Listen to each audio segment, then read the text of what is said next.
Lesson है योग शिक्षा।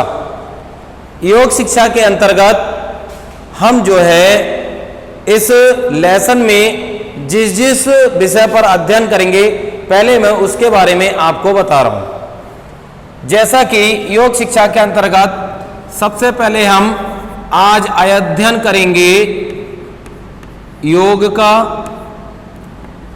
दूसरा अध्ययन करेंगे हम आसन का और तीसरा अध्ययन करेंगे हम मुद्रा तथा बंध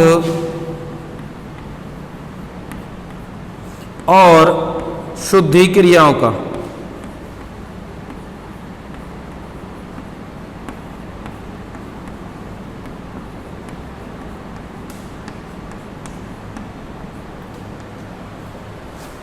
इसके अंतर्गत आज हम जो है इन विषयों पर चर्चा करेंगे, योग, आसन, मुद्रा, बंध और शुद्धि क्रियाएं।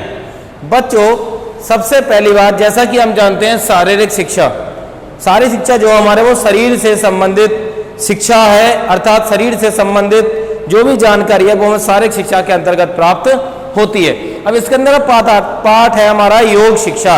योग शिक्षा क्या है? जैसे कि हम जानते हैं योग का मतलब होता है जोड़ना। योग का मतलब होता है जोड़ना। जैसा कि इसके अंतर जैसे हम कोई सवाल करते हैं तो क्या कि योग करिए, योग का मतलब क्या? जोड़िए। तो देखिए इसमें जोड़ना जो है, यहां पर जो जोड़ना बोला गया वो सवाल नहीं है। यहां पर क्या है? यहां पर हमारा आत्मा प्लस परमात्मा, इन दोनों का यदि हम योग जोड़ दें तो क्या बन के आएगा? हमारा योग। अर्थात आत्मा और परमात्मा का मिलन जो है वो क्या कहलाता है? हमारा योग कहलाता है। और भी हम घर में भी एक दूसरे से जुड़े होते हैं, जैसे कि बहन भाई, माँ बेटा, पिता पुत्र, इस तरह के कई रिश्ते होते हैं जो घर में एक दूसरे से जुड़े रहते हैं। तो योग जो है यहाँ पर कोई ऐसा नहीं है सवाल लिया 2 और 2 4 कर दिया। आत्मा परमात्मा का मतलब क्या है कि आत्मा से जब हम परमात्मा को मिलाते, अर्थात जब हम योग करते हैं तो क्या है? आत्मा परमात्मा के मिलन जो क्या कहलाता है? हमारा योग कहलाता है। इसका मतलब यहां पर जोड़ना ये है। दूसरा, इसकी जो योग शब्द की उत्पत्ति जो हुई है वो एक हमारी संस्कृत भाषा का एक धातु है युज। इस युज धातु से इस योग शब्द की उत्पत्ति हुई है। युज का मतलब होता है जोड़ना भाई, अर्थात तो जो संस्कृत की युज धातु है इससे इस योग शब्द की उत्पत्ति हुई है। अब योग जो है क्या? देखिए योग एक ऐसी क्रिया है जिसके अंतर्गत हम अपने शरीर को स्वस्थ रखते हैं। अर्थात योग जो है एक आंतरिक कला भी है। योग जो है एक आंतरिक कला भी है। योग में ऐसे कई सारे तत्व हैं जिसे हम यदि करें तो वो एक ऐजे क्या है? वो एक ऐजे कला है। अर्थात वो भी व्यक्ति के अंदर एक कला है जो हमें बहुत अभ्यास के बाद प्राप्त होती है। योग जो ऐसा नहीं कि एक साथ हम सीख जाएंगे। योग का मार्ग यदि हम देखें तो बहुत कठिन है, परंतु यदि हम उसका अभ्यास करें तो अभ्यास करने के साथ साथ अगर हम लगातार उसे कंटिन्यू प्रतिदिन करते रहें तो जो अब हमारे अभ्यास में आ जाएगा और हम उसे बहुत अच्छे तरीके से सीख जाएंगे। तो योग जो है, योग के अंतर्गत हमारा जो शरीर है स्वस्थ रहता है। आपने देखा जो हमारे शरीर के आंतरिक अंग हैं, हमारे फेफड़े हैं, ग्रंथियां हैं, पाचन तंत्र और कई सारे हमारे जो आंतरिक अंग हैं, यदि ये स्वस्थ हों तभी हमें औषधि भी काम करती है। औषधि का मतलब दवाई काम करती है। जब हम डॉक्टर के पास जाते हैं तो डॉक्टर एक मशीन लेता है और उसे लगाता है। लगाने के बाद जो है वो जो है इसे देखता है कि हमारे शरीर के अंदर क्या है। क्या देखता है? वो ये देखता है हमारा पेट है, पाचन तंत्र है, फेफड़े हैं, ग्रंथियां हैं, वो हमारी सही हैं या नहीं।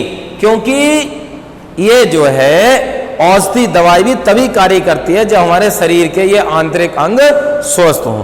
यदि ये आंतरिक अंग स्वस्थ नहीं होते हैं तो जो है औषधि भी हमें कार्य नहीं करती। अर्थात वो औषधि जो है वो हमें लाभ देने के जगह क्या नुकसान देना शुरू कर देती है। तो क्या करती है? हमें नुकसान देना शुरू कर देती है और उसके कारण हमें दूसरा रोग शरीर में उत्पन्न हो जाता है। अर्थात हम औषधि किसी कार्य के लिए लेते हैं और हमारे अंदर रोग दूसरा उत्पन्न हो जाता है। तो योग जो अब हमारे शरीर के जो आंतरिक अंग हैं उनको भी शुद्ध करता है। यदि वो स्वस्थ हैं, बिल्कुल शुद्ध रहते हैं, स्वस्थ रहते हैं, तभी हमें औषधि कार्य करती है, वरना हमारे अंदर औषधि कार्य नहीं करती। योग के बारे में जैसे कहा गया है कि आत्मा का परमात्मा से मिलन ही क्या है, योग है। ऐसे ही महर्षि जी ने कहा है, एक हमारे हुए हैं महर्षि पतंजलि, जिन्होंने योग को शुरू किया। महर्षि पतंजलि जो है, जो कहते हैं कि चित्त की प्रवृत्तियों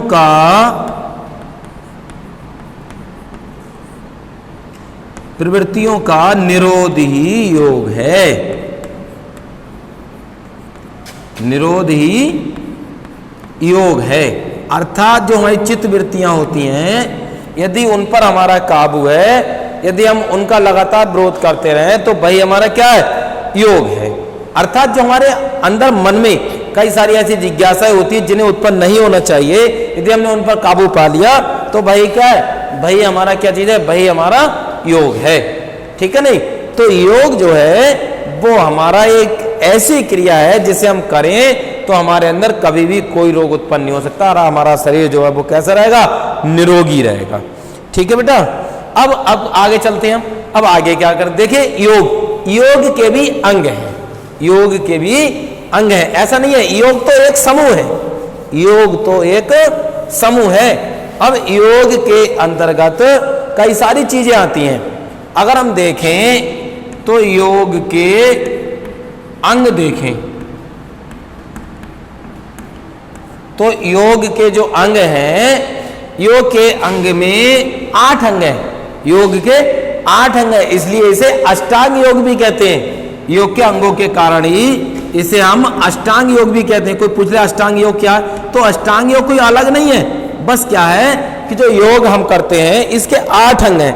इन 8 अंगों के कारण ही इसे जो है अष्टांग योग कहा गया है, इसे अष्टांग योग कहा गया है। अष्टांग योग में क्या है, पहला हमारा आता है यम, दूसरा है हमारा नियम, तीसरा है हमारा आसन, चौथा है हमारा प्राणायाम, पांचवा है हमारा प्रत्याहार, छठा है हमारा धारणा, सातवां है ध्यान और 8वां है हमारा समाधि। अर्थात ये जो 8 अंग हैं, इनसे ही मिलकर क्या बना हमारा योग, और इन 8 अंग जो है इनके समूह के कारण ही हम इसे क्या कहते हैं, अष्टांग योग। ये जो 8 अंग है इन्हीं के कारण हम इसे बोलते हैं अष्टांग योग।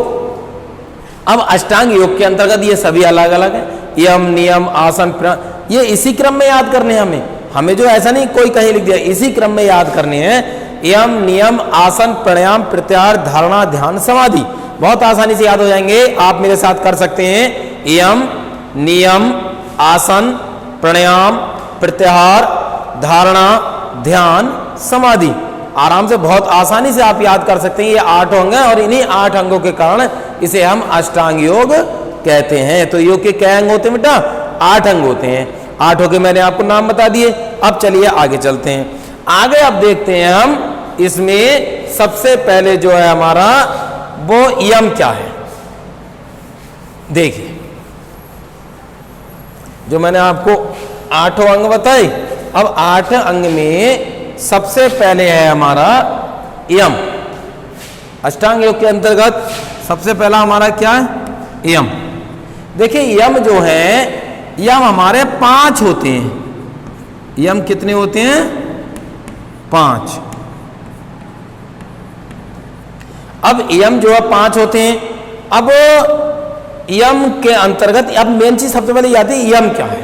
देखिए यम क्या है, यम जो है वो हमारा सभी के साथ हम समान व्यवहार करें, समानता का व्यवहार करें, समान दृष्टि से देखें सभी को, और सभी के साथ जो है हम उचित व्यवहार, जैसे समाज में रहते हैं तो सभी को हम एक दृष्टि से देखें, कभी भी हम ऊंचा नीचा ना समझें, तो ये जो है बेटा हमारा यम कहलाता है। और यम कितने होते हैं? यम होते हैं 5। 5 कौन से होते हैं? नंबर 1 होता है हमारा अहिंसा, ठीक है, हमारा अस्तेय, उसके बाद है हमारा ब्रह्मचर्य,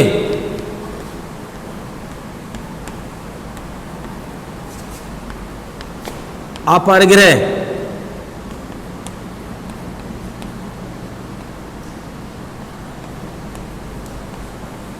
हमारा अहिंसा, अस्तेय, ब्रह्मचर्य, अपरिग्रह, और हमारा जो है नंबर 5 में आता है हमारा स्तोय।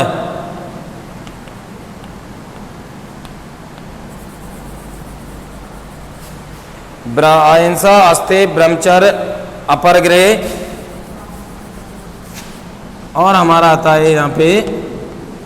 तब देखिए अब इसमें होता क्या है हमारा, ये जो है बेटा, ये जो हमारे 5 आते हैं, तो इसमें जो है अहिंसा, अस्तेय और अपरिग्रह, ब्रह्मचर्य, इन सब के बारे में हमने पहले भी पढ़ चुके हैं। हम फिर भी एक बार आपको रिपीट करता हूँ। लास्ट ईयर हमने 7th क्लास में, 6th क्लास में इन सब का अध्ययन किया। एक बार थोड़ा थोड़ा आपको बता देना उसका।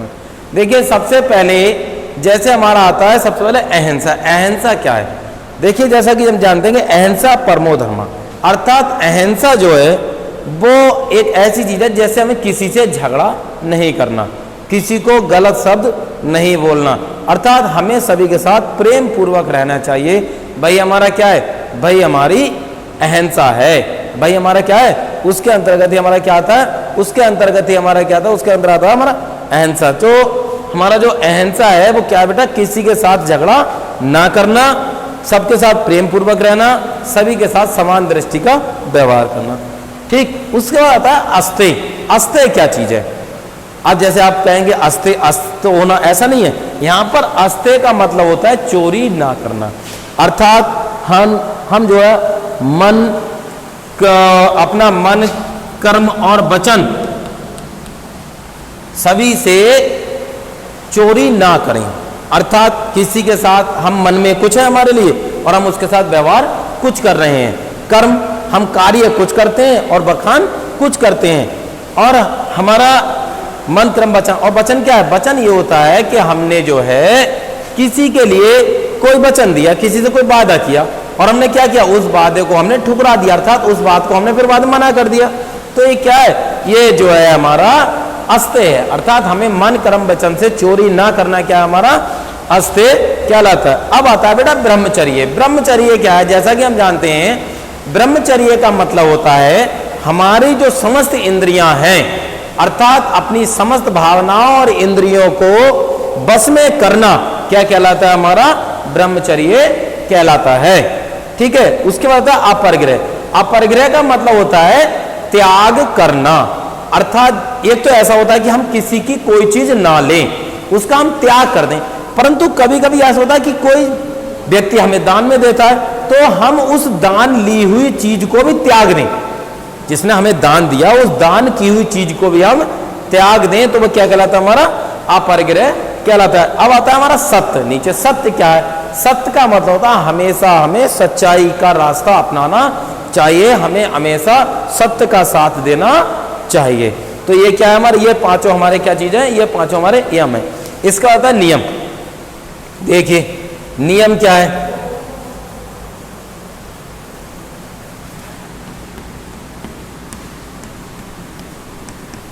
नियम भी हमारे 5 होते हैं, नियम भी हमारे 5 होते हैं। नियम 5 होते हैं। नियम में कौन सा है? सबसे पहला है हमारा शौच, नंबर 2 है हमारा संतोष, नंबर 3 है हमारा तप, नंबर 4 है हमारा स्वाध्याय, और नंबर 5 है हमारा ईश्वर प्राणिधान।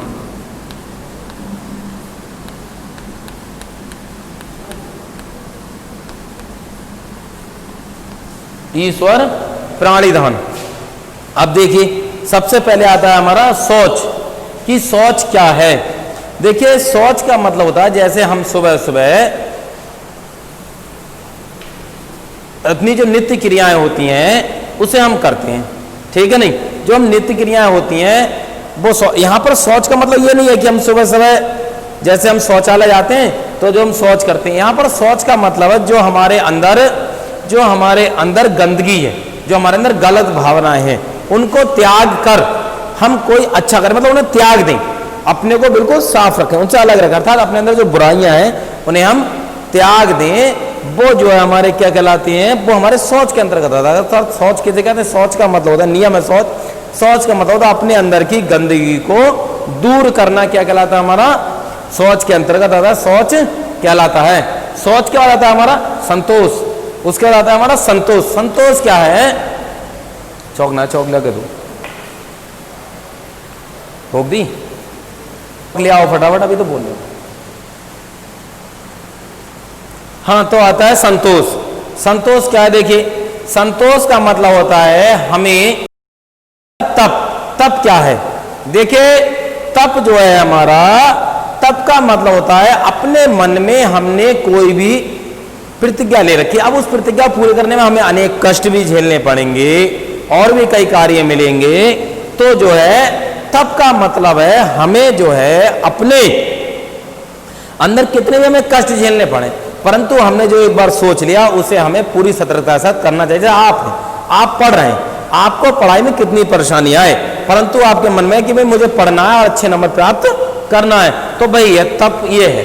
अब आता है स्वाध्याय। स्वाध्याय क्या है, देखिए स्वाध्याय मतलब होता है जो पुराने हम धर्म शास्त्र हैं उनमें जो अच्छी अच्छी बातें हैं, जो हमारी पुस्तकों में अच्छी अच्छी बातें हैं, उन्हें हमें पढ़ना चाहिए, सीखना चाहिए और दूसरों को बताना चाहिए। स्वाध्याय का मतलब होता है अपने घर पर उनका अध्ययन करना, वो क्या कहलाता है हमारा, स्वाध्याय कहलाता। कोई भी चीज है उसका हम जब घर पर अध्ययन करेंगे तो वो क्या कहलाता है हमारा, स्वाध्याय कहलाता है। ईश्वर प्रणिधान, ईश्वर अपने मन कर्म वचन सभी से हम ईश्वर के प्रति निष्ठावान रहें, अर्थात पूर्ण रूप से हम ईश्वर में लीन हो जाएं, ईश्वर के प्रति हम अपना सब कुछ न्यौछावर कर दें, वो क्या हमारा ईश्वर प्राणिधान। ठीक है बेटा। अब इसके बाद आता है हमारा आसन। योग का जो तीसरा अंग है वो क्या है हमारा, योग का तीसरा अंग है आसन। देखिए योग का तीसरा अंग क्या है हमारा, आसन है। देखिए आसन क्या होता है, आसन जो है वो एक ऐसी क्रिया, ये अंग है। आसन जो एक स्थिति है, योग का एक अंग है। और आसन, मेन चीज आती है आसन कहते किसे। देखिए आसन जो एक ऐसी स्थिति है जिसमें हमारा शरीर, हम अनेक क्रियाएं करते हैं, सुबह सुबह आसन करते हैं अनेक प्रकार के, खड़े के भी, बैठ कर भी, लेट कर भी, कभी हम हाथों को इधर करते हैं, पैरों को इधर करते हैं, शरीर को इधर करते हैं, सर को इधर करते हैं, कमर के बल लेटते हैं। ये सब क्या है, ये अलग अलग तरीके से हम अलग अलग आसन करते हैं। परंतु आसन जो है क्या, देखिए आसन जो है वो एक ऐसी स्थिति है जिसमें हमारा शरीर सुखपूर्वक और आनंद पूर्वक रहे, वो स्थिति क्या कहलाती है, वो हमारी स्थिति कहलाती है आसन। आसन जो है हमारे शरीर के लिए बहुत ज्यादा लाभदायक है और आसन से हमारे शरीर में अनेक रोगों से रक्षा होती है। आसन जो है हमें नित्य करने चाहिए और आसन करने के नियम उसके नियम अनुसार करना चाहिए। जैसे कि नियम बता दूं मैं, आसन के नियम क्या है। आसन के नियम जो हैं हमारा, आसन के नियम है जो, उसमें क्या है, एक तो सुबह सुबह हमें समस्त नित्य क्रियाओं से, शौच आदि नित्य क्रियाओं से निवृत्त होकर हमें जो है आसन करना चाहिए। दूसरे क्या, आसन हमें हमेशा जमीन पर वस्त्र बिछाकर करना चाहिए। आगे नंबर 3, आसन हमें हमेशा मौसम के अनुसार ढीले ढाले कपड़े पहनकर करना चाहिए। आगे आसन हमेशा हमें स्वच्छ और खुले स्थान पर करना चाहिए। आगे देखिए आसन जो है हमें हमेशा नियम पूर्वक भोजन करने से पहले करना चाहिए। केवल हमारा एक वज्रासन ऐसा है जो हम भोजन के बाद कर सकते हैं। उसके बाद देखिए क्या है हमारा, यदि हमें कोई रोग है, यदि मान लिया हम जोर से पीड़ित हैं या और कोई परेशानी, तो हमें आसन नहीं करना चाहिए। आसन कभी में जल्दी जल्दी नहीं करने चाहिए, आराम से धैर्यपूर्वक करने चाहिए। कभी कोई क्रिया में झटके से नहीं करनी चाहिए, बहुत आराम पूर्वक करनी चाहिए। ठीक है नहीं। तो ये क्या, ये हमारे आसन के नियम। अब आसन कई प्रकार के हमारे, बैठ कर किए जाते हैं आसन, लेट कर किए जाते हैं आसन, और हमारे खड़े होकर किए जाते हैं। जैसे बैठ कर हमारा बद्ध पद्मा आसन है, और हमारा बकाद आसन है, और हमारे पद्मा आसन है। ये सब क्या है, ये सब हमारे बैठ कर किए जाने वाले आसन है। इसी प्रकार खड़े होकर हमारा ताड़ आसन है, उत्कटा आसन है, और क्या बोलते हैं हमारा अर्धचंद्र आसन है, वीरभद्र आसन है। ये सब क्या है, ये सब हमारे खड़े होकर किए जाते हैं। ठीक है। लेट कर कौन से, हमारे सवा आसन है, हमारा पश्चिमदा आसन है, हमारा विपरीत करणी सर्वगासन है। ये क्या, ये हमारे कैसे आसन है, ये सब हमारे सवासन वगैरह। ये कैसा, ये हमारा लेट कर, सवासन कैसा, जो हमारा लेट कर किया जाता है। तो आसन जो हमारे अलग अलग प्रकार से किए जाते हैं। ठीक है। अब उसके बाद आता है हमारा, आसन के बाद आता है प्राणायाम। प्राणायाम क्या है, देखिए प्राणायाम जो है हमारे सांस प्रश्वास की क्रिया है। अर्थात प्राणायाम की जितनी हम क्रिया करते हैं उससे हमारी सांस प्रश्वास की क्रिया था। हम सांस लेते हैं, छोड़ते हैं, और कभी हम एक नाक से करते हैं, इस नाक से, इसके ले लिया, इससे सोख लिया, ऐसे लिया, इसे छोड़ दी। तो जो है हमारा आसन जो है, आसन और प्राणायाम ये दोनों अलग अलग क्रियाएं, एक जैसी नहीं है। प्राणायाम जो क्या करते हैं, सांस प्रश्वास की प्रश्वास, अर्थात इसमें जो है स्वच्छवास की क्रिया होती है। कुंभक इसमें सांस लेते हैं, छोड़ते हैं, लेते हैं, छोड़ते हैं, और इससे जो हमारी श्वास नली स्वस्थ होती है, साफ होती है, और जो है हमारा इससे हमारा शरीर पूर्ण रूप से स्वस्थ रहता है। ठीक है बेटा। इससे जो हमारे लिए कोई और इससे जो है प्राणायाम से तनाव दूर होते हैं।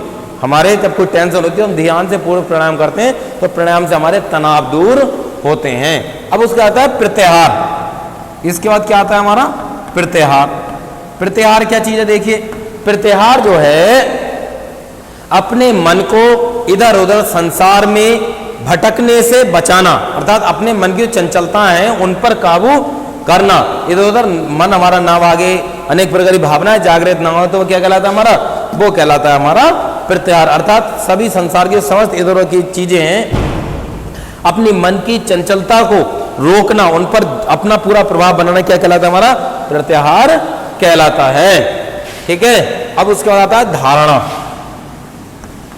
धारणा क्या है, देखिए धारणा का मतलब होता है हम अपने मन में कोई एक धारणा बनाने, किसी विषय को धारण कर लें, पूर्ण रूप से सोच लें, और उस पर अपना पूरा सब कुछ केंद्रित कर दें, अपने मन में उसे बसा लें, तो वो कहलाती है हमारी धारणा। किसी कार्य को करने की हमने अपने मन में धारणा बना ली, तो हमें उस कार्य को करना ही करना है।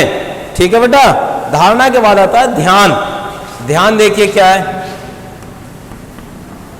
देखिए ध्यान जो है, हमने कोई चीज अपने मन में सोच ली, और हमने सोचने के बाद उस पर अपना पूर्ण ध्यान जो है उस चीज पर लगा दिया, उस पर केंद्र बिंदु बनाकर अपना ध्यान लगा दिया, तो क्या कहलाता है हमारा ध्यान। और ध्यान के बाद आती है हमारी क्या, समाधि। क्या आती है हमारी समाधि। देखिए ये दोनों एक दूसरे के पूरक हैं। अर्थात ये जो ध्यान है, जो इसकी जो चरम सीमा है भाई, क्या हमारी भाई हमारी क्या है, समाधि है। ध्यान की जो चरम सीमा है, अंत सीमा है, वो क्या है, समाधि। समाधि का मतलब होता है जब हम किसी चीज के लिए बैठे और आंखें बंद करके पूर्ण रूप से किसी एक बिंदु पर आपने अपना ध्यान केंद्रित कर लिया, और केंद्रित करने के बाद पूर्ण रूप से हम उसमें लीन हो गए, तो वो क्या है हमारी, वो क्या है, समाधि। अर्थात किसी कार्य में पूर्ण रूप से लीन हो जाना क्या कहलाता है, हमारा समाधि कहलाती है। तो बेटा ये हुआ हमारा योग और योग के 8 अंग। तो मैंने इसमें आपको योग और साथ ही साथ आसन भी बता दिया। अब आता है मुद्रा और बंध। देखिए मुद्रा क्या होती है। मुद्रा का मतलब होता है, मुद्रा भी एक योग के अंतर्गत आने वाली क्रिया है। मुद्रा और बंध ये जो है, हम अपने को स्वस्थ रखने के लिए मुद्रा भी बहुत जरूरी होती हैं। मुद्राओं के प्रकार होते हैं। मुद्रा जो हमारी कई प्रकार की होती है। चिन्ह मुद्रा है, प्रणाम मुद्रा है, ब्रह्मजली मुद्रा है, और जो हमारी योग मुद्रा है। देखिए प्रणाम मुद्रा, जो प्रणाम मुद्रा क्या होती है, हमारे यहां पर प्रणाम मुद्रा है, चिन्ह मुद्रा है, योग मुद्रा है, और हमारा क्या है, ब्रह्मजली मुद्रा। कौन सी होती है हमारी, ब्रह्मजली मुद्रा। ठीक। अब इसे प्रणाम मुद्रा क्या, अब हम इसमें कोई भी मुद्रा करें परंतु हम पद सिद्धा पद्मासन या सुखासन में बैठकर करते हैं। काय में पद्मासन या सुखासन में बैठकर हम मुद्रा करते हैं। जैसे पहली प्रणाम मुद्रा, प्रणाम मुद्रा की प्रणाम मुद्रा में हमारे दोनों हाथों में नमस्कार की स्थिति में होते हैं बिल्कुल, और हाथ कैसे हमारे बिल्कुल सीधे इस तरह से, वो कौन सी होती है, प्रणाम मुद्रा होती है। और हम अपने आगे धीरे धीरे सांस को लेते हैं छोड़ते हैं, ये क्या हमारी प्रणाम मुद्रा। चिन्ह मुद्रा, चिन्ह मुद्रा होती है हम अपने हाथों पद्मासन या सुखासन में बैठकर अपने हाथों को इस पर रखेंगे घुटनों पर अपने रखकर, और जो अपनी उंगली को तर्जनी उंगली से दबाकर और जो है हम अपना जो है चिन्ह मुद्रा करेंगे, सांस को धीरे लेंगे छोड़ेंगे और ईश्वर में विलीन हो जाएंगे। उसके बाद योग मुद्रा, योग मुद्रा क्या है, योग मुद्रा में पद्मासन सुखासन में बैठकर अपने हाथों घुटनों पर रखें, जैसे हम ओमकार की स्थिति आते हैं ओम का जाप करते हैं उसी प्रकार हमारा योग मुद्रा करते हैं। पूरा जो योग मुद्रा जब करते हैं तो हम पूरा ध्यान कर लेते हैं अपने बिल्कुल मस्तिष्क पर, यहाँ बीच में चंद्र बिंदु जिसे बोलते हैं हम, चंद्र ध्यान बोलते हैं हम इसे, यहाँ पर अपने ध्यान ले, वो गया हमारी मुद्रा। ब्रह्मजली मुद्रा क्या है, पद्मासन सुखासन बैठे अपने हाथों को बैठे और अपनी उंगली जो है इससे हम दबाएं, और दबाने के बाद पूर्ण रूप से अपने मन को यहाँ चिकल लें। और हमने क्या करा इसमें, क्या हम अपने जो है हाथों को, इसके बाद क्या अगर अपने हाथों को बाएं हाथ पे दाएं हाथ रखा और अपने हमने कहा से टूंडी जिसे बोलते हैं हम, नाभि पेट में जो होती है हमारी नाभि, उससे हम मिलाकर रखते हैं और बिल्कुल अपने मेरुदंड कमर को सीधा करके और हम मुद्रा धारण करते हैं। तो ये कहलाती है हमारी मुद्राएं। अब आती है बंद। बंद कौन कौन से होते हैं हमारे, देखिए सबसे पहले आता है बंद की। देखिए बंद जो है हमारे होते हैं हमारे जालंधर बंद, पहले इसके प्रकार बता दे रहा हूं आपको। जालंधर बंद, उड्डयन बंद, मूल बंद और हमारे महाबंद, ये हमारे होते हैं, ठीक है नहीं। अब देखिए, अब इसमें सबसे पहले आती बंद। बंद का शाब्दिक अर्थ जो होता है, जैसे हम पढ़ते हैं बांधना, अर्थात किसी चीज को बांधना या रोकना क्या कहलाता है, हमारा बंद कहलाता है। अर्थात बंद का मतलब होता है जो हमारे शरीर की, जब हम कोई भी क्रिया करें तो हमारे जो शरीर के अंदर की आंतरिक शक्तियां हैं उनका बहिर्गमन ना हो, अर्थात बाहर शरीर से बाहर ना निकलें, उन्हें रोकने के लिए हम क्या करते हैं, बंद लगाते हैं। जैसे पहला आता है हमारा, और बंद जो प्राणायाम, यदि हम बंद ना लगाएं तो प्राणायाम हमारे पूरे नहीं हो सकते, अर्थात बंद के बिना प्राणायाम अधूरे होते हैं। अब बंद के प्रकार जालंधर, उड्डयन, मूल। अब जालंधर बंद, जालंधर में क्या होता है, हम सिद्धासन में बैठे और सिद्धासन में बैठने के बाद हमने क्या किया, अपने जो ठोंडी होती है बिल्कुल नीचे कंठ से लगा ली और लगाने के बाद हाथों को घुटने में रख लिया और हमने जो पूरा ध्यान उस पर लगा दिया तो कहलाता है वो हमारा जालंधर बंद कहलाता है। जालंधर बंद जो है इससे हमारा कंठ सुरीला होता है, अर्थात जो गले के रोग होते हैं वो जालंधर बंद से दूर होते हैं। उसका था उड्डयन बंद। उड्डयन बंद जिसमें हमारा पूरा प्राण उठकर सुषुम्ना में मिल जाए, वो क्या हमारा से पूरा उठकर कहाँ मिल जाए, सुषुम्ना में पहुंच जाए, वो क्या कहलाता है, हमारा उड्डयन बंद कहलाता है। और इससे जो है हमारे, इससे जो होते हैं हमारे पेट संबंधी रोग दूर होते हैं उड्डयन बंद से। उसका मूलबंद। मूलबंद जो होता है, मूलबंद में क्या करते हैं, अपने ठोड़ी को कंठ से लगाते हैं और पूरी तरह से मेरुदंड बिल्कुल सीधा करते हैं, आंखों बंद करते हैं, बिल्कुल जो है हमारा मूलबंद, हाथों को अपने सिद्धासन में बैठ जाएंगे और हाथों को लगाएंगे, वो क्या हमारा मूलबंद की स्थिति। मूलबंद से क्या होता है, मूलबंद जो होता है वो बवासीर के रोग में बहुत अधिक लाभदायक होता है। अब आता है महाबंद। इसमें महाबंद में होता क्या है, हम सिद्धासन में सुखासन में बैठेंगे और जालंधर, उड्डयन और मूलबंद तीनों को एक साथ लगाएंगे और इन तीनों को एक साथ लगाना क्या कहलाता है, हमारा महाबंद कहलाता है। और महाबंद जो है हमारे शरीर के आंतरिक रोग हैं जिनमें इन्हें दूर करता है और इससे वीर्य में वृद्धि होती है और वीर्य संबंधी अनेक रोग दूर होते हैं। तो यह हमारी मुद्रा और बंद। अब आता है शुद्धि क्रियाएं। शुद्धि क्रियाएं क्या होती है, देखिए जैसा कि नाम से प्रकट हो रहा है शुद्धि, शुद्धि क्रियाएं,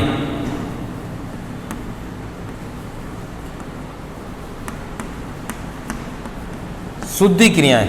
जैसे शुद्धि, शुद्धि दो प्रकार की होती है, आंतरिक शुद्धि और बाहरी शुद्धि। भाई हम लोग अपने शरीर की शुद्धि दो प्रकार कर सकते हैं, एक आंतरिक और एक बाहरी। बाहरी शुद्धि कौन सी होती है, सुबह सुबह आते हैं, हम स्नान कर लिया, सुबह उठे स्नान कर लिया, शुद्धि हो गई, ये हो गई हमारी बाहरी शुद्धि। आंतरिक शुद्धि क्या होती है, आंतरिक शुद्धि के लिए अलग अलग हमारे 6 कर्म बताए गए हैं। इसमें क्या है, धोती, बस्ती, नौली, नेति और हमारी त्राटक और कपालभाति। ये क्रिया जो हमारी 6 कर्म है हमारी शुद्धि के, कौन सा? एक होता है हमारा धोती, दूसरा होता है वस्ती, तीसरा होता है हमारा नौली, चौथा होता है हमारा नेति, पांचवा होता है हमारा त्राटक और छठा होता है हमारा कपालभाति। इन शुद्धि के कर्म बताए गए, ये 6 कर्म है, इनके द्वारा हम अपने शरीर की आंतरिक शुद्धि कर सकते हैं। ठीक है नहीं? तो धोती, बस्ती, नौली, नेति, त्राटक, कपालभाति अलग अलग करने की क्रिया होती है इनकी। ठीक है बेटा? तो इसके द्वारा हम अपने शरीर की आंतरिक शुद्धि करते हैं। इनमें त्राटक और कपालभाति जो है बहुत इंपॉर्टेंट क्रिया होती है। त्राटक जो होती है वो रात में करते हैं। त्राटक क्रिया होती क्या है? त्राटक में जो होता है, हमने कोई एक छोटा सा बिंदु सामने दीवार पे ले लिया और उस बिंदु को एक टक तब तक देखते रहे जब तक कि हमारी आंखों से पानी ना निकल आए। तो इससे हमारे आंख संबंधी रोग दूर होते हैं। कपालभाति जो होती है, इसमें होता है हम अपने सांस को बिल्कुल लेते तो है नहीं, परंतु झटके से बार बार सांस को अपनी छोड़ते हैं, जैसे कि इस तरह सांस लेंगे नहीं, हमें सांस लेनी नहीं है कपालभाति, केवल छोड़नी है झटके से। ये क्रिया जो होती है क्या कहलाती है? हमारी कपालभाति कहलाती है। नेति जो होती है वो किस चीज को हम, नेति जो क्रिया होती है, हमने क्या करा, हमने पूरे अपने नाक में डालकर मुंह में को कोई धागा लिया या कोई कपड़ा लिया, हमने नाक में डाला और मुंह में को निकाल लिया, ये क्या कहलाती है? हमारी नेति क्रिया कहलाती है। इसी प्रकार अनेक क्रियाएं अलग अलग होती हैं। तो ये था हमारा योग शिक्षा। योग शिक्षा के अंतर्गत आज हमने क्या पढ़ा? योग, आसन, मुद्रा और बंद।